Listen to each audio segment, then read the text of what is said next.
বিশ্বকাপ শুরু হয়ে গেছে, আর আজ আমরা কথা বলবো বর্তমান চ্যাম্পিয়ন আর্জেন্টিনাকে নিয়ে। 2022 বিশ্বকাপ জয়ের পর এবারও কি তারা তাদের ট্রফি ধরে রাখতে পারবে, নাকি অন্য কোনো দল তাদের স্বপ্ন ভেঙে দিবে? আর্জেন্টিনার বর্তমান বিশ্বের অন্যতম শক্তিশালী দল। গত কয়েক বছরে তারা দুর্দান্ত ধারাবাহিকতা দেখিয়েছে।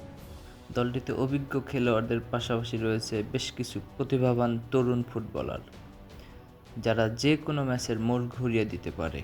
আর্জেন্টিনার সবচেয়ে বড় শক্তি হলো তাদের টিমওয়ার্ক। তারা শুধু ব্যক্তিগত দক্ষতার উপর নির্ভর করে না, পুরো দল হিসেবে খেলতে পছন্দ করে। মিডফিল্ডে বল নিয়ন্ত্রণ, দ্রুত আক্রমণ এবং সংগঠিত ডিফেন্স তাদের অন্যতম বড় অস্ত্র। কঠিন ম্যাচেও চাপ সামলানোর ক্ষমতা এই দলকে অন্যদের থেকে আলাদা করে। তবে সবকিছুর পরেও কিছু দুর্বলতা রয়েছে। দ্রুতগতির দলের বিপক্ষে মাঝে মাঝে ডিফেন্স সমস্যায় পড়ে। এছাড়া দীর্ঘ টুর্নামেন্টে ইনজুরি একটা বড় চ্যালেঞ্জ হতে পারে। আর্জেন্টিনা নিঃসন্দেহে শিরোপার অন্যতম দাবিদার, তবে বিশ্বকাপের মঞ্চে ছোট্ট একটি ভুল বড় সমস্যার হয়ে দাঁড়াতে পারে। তাই তাদের প্রতিটি ম্যাচেই সেরাটা দিতে হবে। আর্জেন্টিনা কি আবারও বিশ্ব চ্যাম্পিয়ন হবে, নাকি নতুন কাউকে চ্যাম্পিয়ন হিসেবে দেখা যাবে? কমেন্টে আপনার মতামত জানাতে ভুলবেন না। আর এমন ফুটবল কন্টেন্টের জন্য চ্যানেলটি সাবস্ক্রাইব করে রাখুন।